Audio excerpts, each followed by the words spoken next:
Are you concerned about the future? Like maybe you're not sure what's going to happen. Are we just going to destroy this Earth and then have to go somewhere else, like Mars, if that's even hospitable? Or are we just going to destroy the whole entire Earth or just blow each other to smithereens? Or is something better coming, like Star Wars or Star Trek or any of these Where you scenarios? have a conglomerate that controls everything and they're evil, Dune. and you have to Yeah, have some like little guys come out and fight them and stuff and whatnot. Yeah.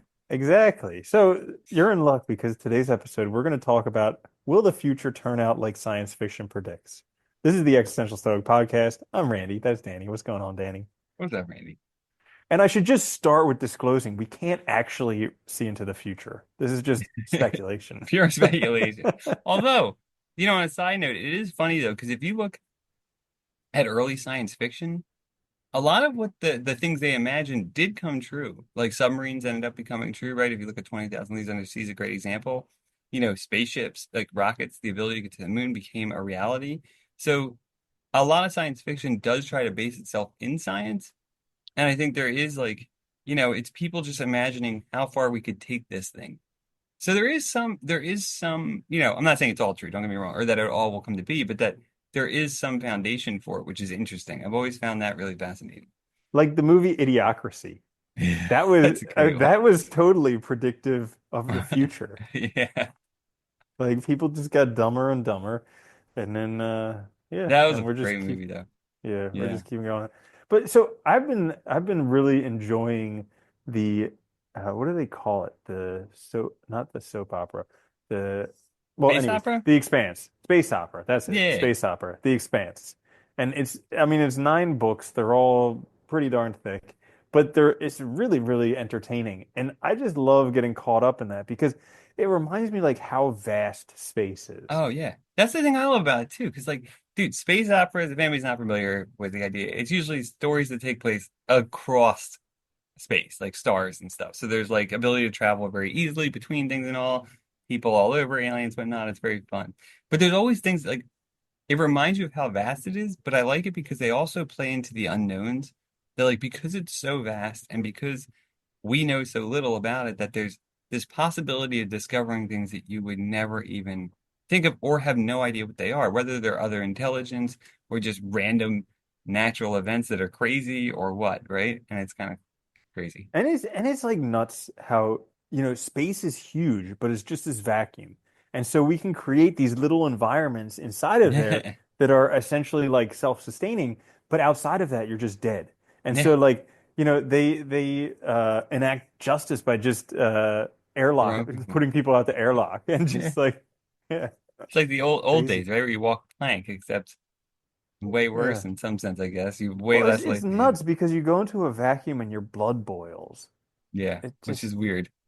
yes, totally. You'd think you'd just freeze instantly, right? But like Yeah. that's not the case. It's very strange. Yeah, Uh-huh. it's I was funny 'cause trying to imagine while reading, I was trying to imagine what it would be like stepping into a vacuum, but I couldn't. yeah, I hope I can. It's funny too because you read the when you read those books or you watch like watch movies like Star Wars or like even Dune or whatever, right? It's funny because there's always this ability to travel, you know, and usually faster obviously than we do now. Otherwise, they would never get anywhere and people would just die all the time. Sometimes stories actually do account for that, but like, could you imagine though, like really though, like because the ships are usually pretty big, but I don't care how big it is. At some point, you're on a ship that you can't exit. Like Yeah, and you you're are. stuck with these people, and Yeah. yeah. Like you're And I trapped. want to come back to that in a second. I should also add, we are looking for episode ideas. So if you are a listener, let us know if you have any questions, philosophical, life, otherwise. You can either comment on the YouTube video or in the show notes, there's an email address. You can send us an Yeah. email, and we will likely make an episode about it. Yeah. Could be pure So speculation. I enjoy that yeah, also. Yeah. yeah. So like uh, the being stuck on a ship. So I was imagining that in the Expanse they have that big one Goliath ship. I forget the name of it, the Yeah. Behemoth or whatever. And yeah, because that one's like they planned on it being like a generation ship where they would live on it for a long Oh yeah, time you're and talking and about it the spins and religious group. everything like that. Yeah. Yeah, exactly. And it has grass and trees and everything like that. It, I mean, essentially. when you take essentially the Earth is a big That's spaceship all it just is, moving right? through the vacuum of Yeah. space. Yeah. Which is funny Uh, though. Because you ever read there's a series there's a book called I think it's called like it's like Rama, something Rama, and it's about this basically this alien vessel just happens to come into our solar system. The whole book's interesting because it's just about people trying to get to it, explore it, understand what it is, right? And it's the uh same kind of thing where like the ship has like environments inside, so it has gravity because it's got the spinning thing, it's got water, all this stuff, really cool. And like it's interesting because that's all the Earth is. But then you read other stuff like The Expanse, like the ship those guys run around in most of the time is small. It is not a hmm big ship. And I don't care how fast they're going, those journeys are going to take a long A time. long, long time. Yeah, because they Yeah. would talk about going places and it would be like months. You're Yeah. just stuck on a ship for months. Like, could you, I mean, think about it during COVID where you were stuck in your house pretty much for months or a year or Yeah. whatever. And it's like, it's pretty much that. Like, gosh, that would be boring. Which is I mean, that's the International Space Station, right? Like they talk about it all the time with astronauts. Like they have to, when NASA sends astronauts up there, they have schedules like drilled down to like the 10-minute intervals. And part of that is because they don't want them to get bored or have those problems of like, nothing to do. So they just break down the whole thing. And I think the longest I know they did a study with somebody up there for a year. Hmm But the International Space Station, dude, is tiny. Have you ever seen the inside of that thing? It is like Uh-uh. literally, if you go and look it up, it's like it's tiny. There's not a lot of room there.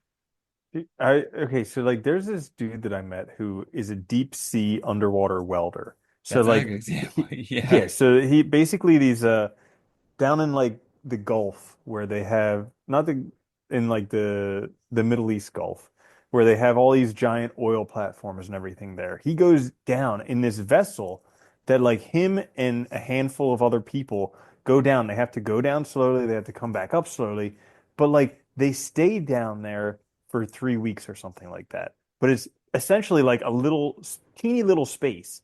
And in the center there's a hole where you can jump out into the water and it's pitch black and everything like that. But it's like it's crazy to imagine like being stuck there with a handful of people. Because I've been scuba diving for a while, and scuba divers are just like obnoxious. And they all think that they're the best diver ever, and all they ever want to do is talk about how all of their equipment is better than everybody else. And I'm just like, I can't even imagine, like, I can barely go on a dive boat with people for Yeah. like an afternoon. And it's like, imagine being stuck underwater with them. There's literally no way out. Like, the emergency protocol to come back to the surface takes 3 days. Yeah, because you So can't it's just rush up. You die. You get sick. I yeah, mean, like, and yeah, that's part of the reason why they stay down there for 3 weeks, though, too, is it'd just be impractical to go hmm down for each shift. You would never, I mean, it takes 3 days to get down there. You'd never get anything done, right? yep, I mean, I know they usually have like, from what I remember, I read about them before, they usually have like game rooms and stuff. They have stuff for them to do, obviously, so they don't lose their minds because they don't work 24/7. But yeah, I mean, you have to remember that, like, that's what traveling would be like, right? You're stuck in a yeah, thing where you can't go anywhere else because literally you'll die. Like, at least the earth is big enough that you can go other places and hmm ostensibly get away from people. Yeah. yeah. What about time travel? Because that's in some science fiction Yeah, a stuff where lot you of can, science fiction stuff. yeah, you could travel through time, you can travel through space. How about, okay, so like on the one hand, we're like what happens? How would you feel if they figured out what time travel was? But it turns out they can't like transport your actual cells and everything throughout time and space. They have to just have this like other like cell matter that they transport your consciousness to. And then after they've confirmed that you've been transported there, they just kill you. Huh. And That'd you be and so your interesting. consciousness is over there, but it's not your like you So would you have hope to be there's no killed mistakes. here. Yeah, right? Well, actually, it's funny you mentioned that because that was there was I remember reading one book. I can't remember what it is at the top of my head right now, but the idea was they had like teleportation. hmm So not time travel, but to get to places instantaneously. But they couldn't send matter. What they did was they sent the information, so they download your consciousness, send the consciousness, and then reconfigure it in a new body, like grow a new hmm body, which I thought Yeah. was really cool and interesting. And so there'd be effectively two of you in this context, right? Because you scan the hmm person. send them, and then, Oh, you so know, they keep the original version. the original gets kept. Yeah. Yeah. Well, some people lost their What originals happens too if in you this make a story, though. copy of a copy and then you just have these weird little like inbred people? Like, oh, he's got an extra arm. Don't worry. Or you're He just just must be a missing copy of a stuff, copy. missing memories and all your copy, copy, copy. Yeah, it was Yeah. interesting though. But I think that's what I like about science fiction is like they take, especially like hard science, they'll take the science now and just extend it to its like, possible conclusions and just Hmm. imagine what happens. And I think a lot of it probably will, if we make it long enough, I think a lot of it would come to ha pass because, we keep making progress on stuff. Hmm. Yeah. Eventually, we probably will get to like Mars and stuff and probably try to start something there, I imagine. Well, the terraforming Yeah, project, yeah, like in the right? book. Yeah. Yeah. God, Because yeah. that's one thing is we haven't found another planet with like the green That's like close. No. an atmosphere. Not as close. Yeah. No, because like I mean, even with what does Mars take right now? Like 9 months to get to or something? Like it's not a short trip at all by any means.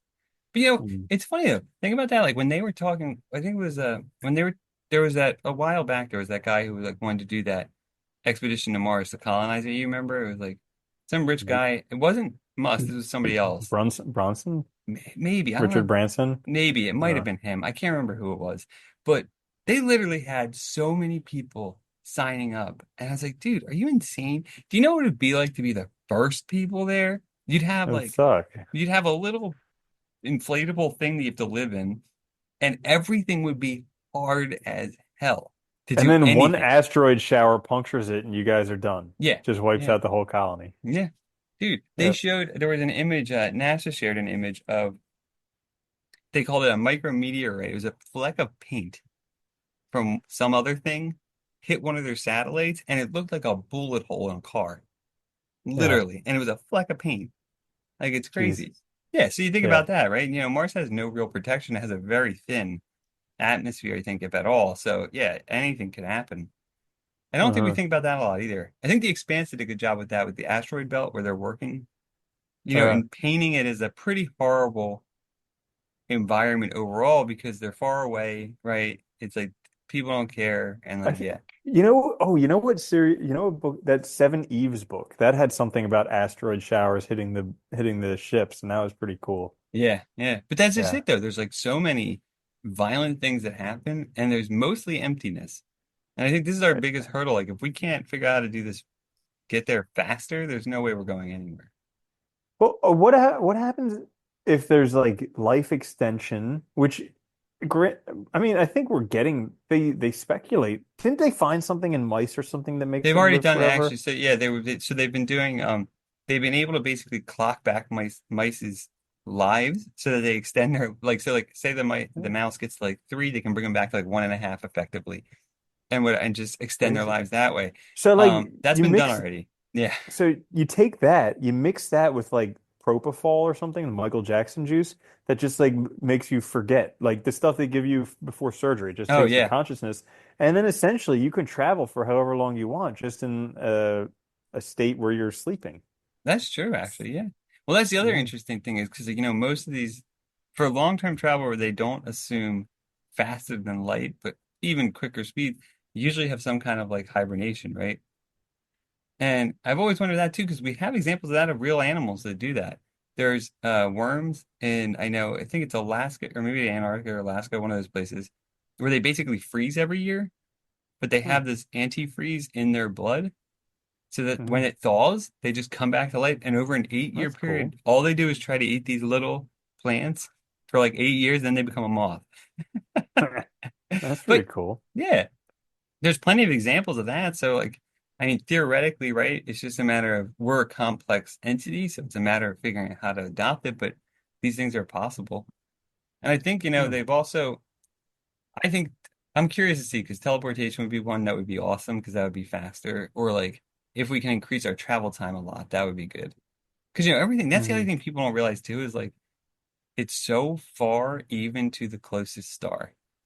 Like is I don't remember the exact timeline, but do you know how long it takes to get to the closest one? It's like Oh, it's it's a light long, years or something. yeah, it's like 4 light years or something, which translates to a very long time. like Yeah, considering we can't travel hundreds at of the speed of thousands of light years. or even a Yeah. fraction of the speed of light, so it's going to be way more years than that. Yeah. But here's another thing. Is it the speed of light? So like everybody takes that as a uh grant Fixed. like as a constant. Yeah. That like number one, it's a fixed constant. Number two, you can't travel faster than it. And like maybe those are true, but what if they're not? Yeah. We don't know. That's the Yeah. crazy part. They could be. It could be like Uh-huh. totally false. It could be just like a limit we're self-imposing because that's our understanding of the universe. We don't know a Mm-hmm. lot about anything. We know Mm-hmm. very little, especially when you talk about space. It's interesting. I mean, the fact that we've even been able to like develop these like telescopes and satellites that are sophisticated enough to even like tell that there's other planets out there and what they might be composed of is amazing. Let alone like figuring out how to go faster. Because we don't have Mm-hmm. the technology for that yet, but that would be interesting. I do always Yeah. I love books and I like shows where like people do like jet around and like ships like it's like a car, you know? And like Uh-huh. it's like Yeah. nothing. I always do. I And they don't. make the noise like It'd be awesome. It'd just be cool to be able to be like, all right, I'm going to that planet and or just like take off. or in Back to the Future, the skateboard that Michael J. Fox had. That was like that was such a cool skateboard. I Yeah. wanted that so bad, the Oh, dude, anti-gravity people, skateboard. I remember in like the late 80s, people thought there was gonna be like hover cars and like, Dude, they thought by the year 2000 it was gonna be here. yeah, Yeah. not What even. happened? We gave up, I guess, on all of our We ingenuity. got social media instead. Dude, we really did. Oh, People thought 2000 was gonna be like insane. They thought there was gonna be like flying cars and all this like what do high-tech you androids. what do you think is going to happen with social media in the future of social media? Holy cow. Like when are they going to get to the point where they recognize that yeah, there's benefits, but it is like in every study they do, it like destroys your life. You know, it makes you more depressed. It makes you more likely to commit Yeah, suicide. It makes you less likely to relate to people. And it's like, yeah, but that's how I stay on top of subjects, and that's what I do when I'm bored. And if I didn't do that, I wouldn't know what was going on. And it's just like, okay, yeah. yeah, there are benefits to like cocaine and alcohol. They're fun, but still, Doing them all the in time is not a good general, idea, yeah. right? Well, there's benefits there. That's always the problem, right? Is like none of these things are inherently evil. Nothing is. It's just how we use it, right? It's either going to be good or bad based on our usage. So I think Mhm. we forget too that we're at the very beginning of these things. So hopefully in time we work it out and figure it out, and Mhm. maybe one day in the future like this stuff will be used for like mostly for like really information, like learning, like making learning accessible and like people like, showing cool things or whatever. I don't know, but like who Uh, knows? Doubt it, uh, but maybe. yeah, You doubt never it. know. I know, dude. With AI, like that's the end of education is AI. I know. Like seriously, if I was a kid in school, I would not ever do any homework ever because you could just prompt AI to do it And arguably learn and just get as it done much. so much better. Yeah, yeah, I know. crazy. It's gotten bad. But yeah. Well, that's Anything it. else you want to add about the future? I do think that if we do get to other planets, like if we really do start exploration, like even just in our solar system, like Jupiter's moons and stuff, the ideal thing will be developing some sort of robots to go first and small robots. Because Oh, because think about it, you could send robots on a mission that takes hundreds of years. Who cares? Because they're not going to have a problem. You just turn them on when you get there. And I think that would be the uh, logical thing to me would be use technology for that purpose. uh. What happens if they develop consciousness out there and then they Hey, build good their for own them. They'll robot start their own force and then society and come attack us. That's happened in many yeah, books. That yeah, is right? that is a Yeah, premise to a lot of stories, so we'll see. yeah. All right, sweet. Well, there you have it. What the future will look like will be like science fiction. Uh, before we sign off, we are always looking for episode ideas. So if you have any, email us, emails in the show notes, or comment on the YouTube videos. And other than that, we'll catch you next time. This is the Existential Stoic Podcast. I'm Randy. That's Danny. I'll see you later, Danny. Later, Randy.